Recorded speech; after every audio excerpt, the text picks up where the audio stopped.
उत्तर प्रदेश में एक ही सीट होती है, अभी जल्दी निकाल और क्या। तो एक सीट तो पूरे बताइए उत्तर प्रदेश की नोट करना ना भाई ये सबसे बड़ी बात है, बहुत अहम बात है। और सबसे बड़ी बात ये कि आप लोग तशरीफ़ लाए यूनानी दवाखाने में, ये आपकी मोहब्बत है, ये आपकी दुआओं का असर है। मौलाना साहब अचानक आ गए दवाखाने से दवा लेने, उसके बाद फिर डायरेक्टर साहब यूनानी एक्स आ गए, रशीद खालिद भाई आ गए।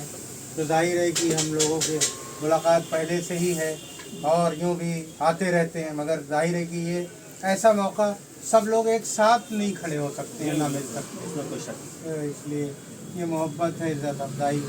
मौलाना साहब आप हम लोगों के लिए दुआएं भी करिए, जाहिर है कि सबकी सेहत की शिफा देने वाली ज़ात तो अल्लाह की है, लेकिन अल्लाह ताला किसी के हाथ में कभी शिफा दे देता है।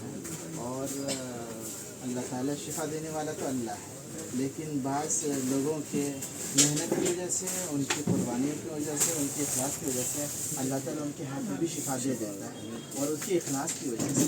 और सही अच्छा डॉक्टर, अच्छा हकीम वो है जो ये चाहे कि हम जो दवा दें मरीज़ उससे शिफा पा जाए। तो ये बहुत बड़ी बात है, वरना ये कि बाद दफ़ा ये कि आधी दवा दे दी और मालूम हो मरीज़ बार बार आते रहें, नहीं, बल्कि कि अल्लाह ताला शिफा दे। बाज़ हकीमों को सुना और डॉक्टरों से ये सुना कि वो जब दवा देते हैं, दवा देने के बाद रात में उठ के उन मरीज़ों के लिए दुआ करते हैं कि अल्लाह जिन मरीज़ों को हमने दवा दी है, अल्लाह तू ही उसमें शिफा।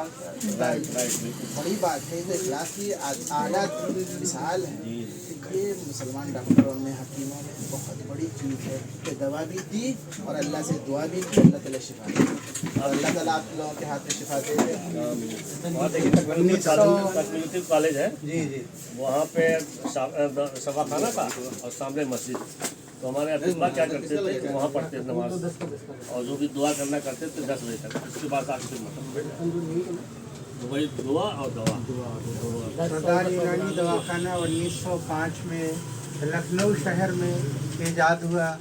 हमारे दादा सरदार खां थे, उनसे इल्म हमारे वालिद साहब ने हासिल किया, और उसके बाद वालिद साहब से हमने इल्म हासिल किया, और उसके बाद हम अपने बेटे को हिकमत लाइन में ही सिखाया और सिखा रहे हैं, वो भी माशाल्लाह बैठ रहा है। इस वक्त हमारे पास 3 दवाखाने हैं। पैसा ही नहीं सब कुछ है, बल्कि मरीज़ों की खिदमत करना वो सबसे बड़ा काम है, सबसे बड़ा इज़्ज़त और सबसे बड़ी मेहनत वो है। दवाखाने बहुत हैं, चल रहे हैं, लेकिन मरीज़ों की खिदमत बहुत ज़रूरी है, बेहतर है। आज के वक्त में ज़्यादातर लोग खाना उल्टा सीधा हो रहा है, लोग खा रहे हैं, परेशान हाल हैं, लेकिन जाहिर है कि सही लोग सही हुक्म नहीं मिल पा रहे हैं। हमारी कोशिश है कि आगे भी जब तक कि हमारी उम्र है चलती रहेगी, और हमेशा लोगों की खिदमत करता रहूँगा, यही हमारी दुआएं हैं। और आप सब लोग डायरेक्टर साहब आए हुए हैं, ये सबसे बड़ी बात है। मुलाकात करने के लिए आए हैं कि चलें भाई दवाखाना चलें, और चल करके जाहिर है कि देखें और हौसला अफजाई करें।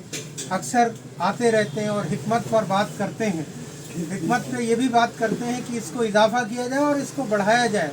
मौलाना साहब देखिए आए हैं, मौलाना साहब को देखा हमारे हकीम साहब डायरेक्टर साहब ने, और देखने के बाद दवा लिखी।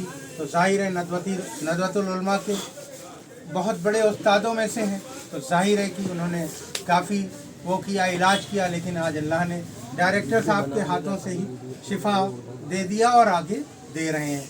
तो ये बहुत बहुत शुक्रिया। खालिद भाई 2 अल्फाज कह दीजिए, बोल दीजिए दवाखाने के बारे में, आप मेंटेनेंस के बारे में बोल रही हकीम फरीद साहब ये तो न सिर्फ ये कि मरीज़ों का इलाज करते हैं, बल्कि माशरे के इलाज के लिए भी कोशा रहते हैं। और लखनऊ में जो भी इस्लाही प्रोग्राम होते हैं, समाजी प्रोग्राम होते हैं, उसमें भी आप बराबर से शरीक रहते हैं और बढ़ चढ़ करके लोगों को की हौसला अफजाई करते हैं। ये बड़ी बात है कि अपने कारोबार के साथ साथ आदमी माशरे के लिए भी फिक्रमंद है।